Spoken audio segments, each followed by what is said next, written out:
Halo semua, selamat datang. Hari ini kita mau ngobrolin sesuatu yang, ya, kita semua tahulah, cerita pendek atau cerpen. Mungkin kelihatannya simple ya, tapi jangan salah, di balik kesederhanaannya itu ada kekuatan yang luar biasa, apalagi buat anak-anak. Kekuatan yang sering kita lupakan loh. Coba deh, ingat-ingat lagi. Pasti ada kan satu cerita yang langsung klik di kepala? Entah itu si kancil yang cerdiknya minta ampun, atau putri pemberani yang nggak butuh pangeran. Nah, pertanyaannya, apa sih yang bikin cerita itu nempel banget di ingatan kita?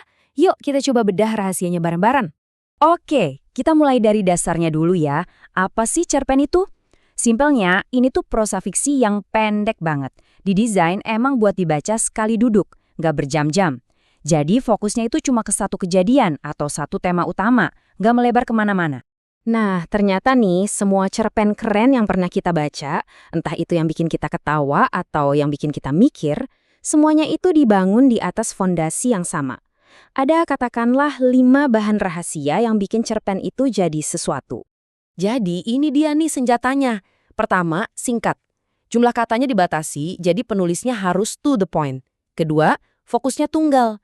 Cuma satu tema atau satu karakter, jadi pesannya nancep banget.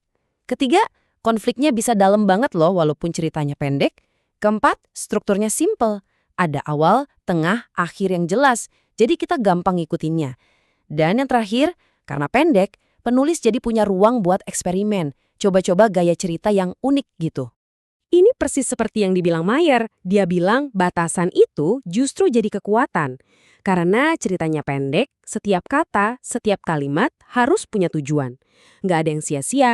Itulah yang bikin pesannya jadi tajam banget dan efisien. Oke, sekarang kita geser sedikit fokusnya. Gimana ceritanya kalau yang baca itu anak-anak? Apa aturannya masih sama? Wah, tentu aja beda. Bikin cerita buat anak-anak itu seni tersendiri. Dan perbedaannya itu benar-benar mendasar, bisa kita lihat di sini. Cerita anak itu bukan cuma cerita dewasa yang disederhanain ya, nggak sama sekali. Cerita anak itu dirancang khusus buat otak yang masih berkembang. Bahasanya lugas, dunianya nyambung sama mereka, pesannya langsung, dan yang paling penting, gambar atau ilustrasi itu bukan cuma hiasan, tapi bagian dari cerita itu sendiri.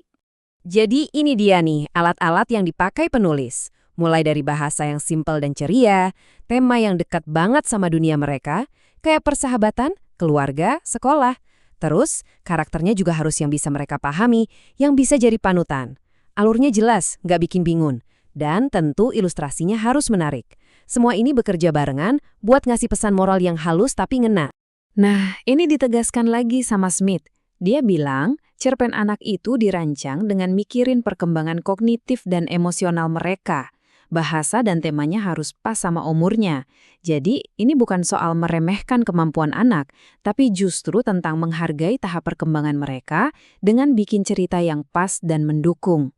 Nah, sekarang bagian yang paling seru. Dunia cerita anak itu luas banget, kayak semesta sendiri. Ada banyak banget jenis atau genrenya.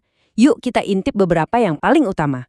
Ada fantasi, ada cerita moral yang edukatif, petualangan seru, cerita realistis yang kayak kehidupan sehari-hari, humor yang bikin ngakak, misteri yang bikin penasaran, sampai yang inspiratif. Masing-masing punya rasa dan tujuan yang beda. Kita coba lihat 3 contohnya ya, biar lebih kebayang. Pertama, fantasi. Nah, genre ini tuh tugasnya ngajak imajinasi anak terbang bebas, keluar dari dunia nyata, ketemu naga, ngobrol sama peri, menjelajahi negeri di atas awan. Tujuannya apa? Ya buat melatih kreativitas mereka, nunjukin kalau di dalam pikiran nggak ada yang nggak mungkin. Kedua, ada cerita moral atau fabel. Ambil contoh kura-kura dan kelinci. Ini kan bukan sekedar cerita balapan hewan ya kan? Cerita kayak gini tuh sengaja banget dirancang buat ngajarin nilai-nilai penting, kayak kegigihan, rendah hati, kerja keras, tapi dengan cara yang nggak menggurui, gampang banget diingat. Terus ada petualangan. Cerita petualangan ini biasanya tentang sebuah perjalanan yang penuh rintangan. Ini ngajarin soal keberanian, ketangguhan, dan yang penting, problem solving atau cara mecahin masalah. Nah, ini baru 3 loh, masih banyak banget dunia lain yang bisa dijelajahi lewat cerita.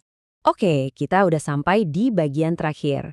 Kita udah ngerti apa itu cerpen dan gimana cara kerjanya buat anak-anak. Sekarang, kita jawab pertanyaan yang paling penting. Kenapa sih ini semua penting banget buat perkembangan anak?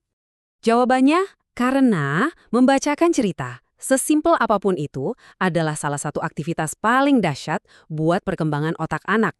Manfaatnya tuh seabrek, mulai dari nambah kosakata, ngasah imajinasi dan kreativitas, ngajarin mana yang baik dan buruk, ngebantu mereka ngerti emosi, sampai melatih fokus dan daya ingat. Komplit banget. Dan lihat deh, bukan cuma 1 atau 2 manfaat, tapi ada 8.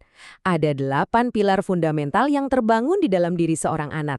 Cuma dari kegiatan sesederhana dan semenyenangkan membaca cerita.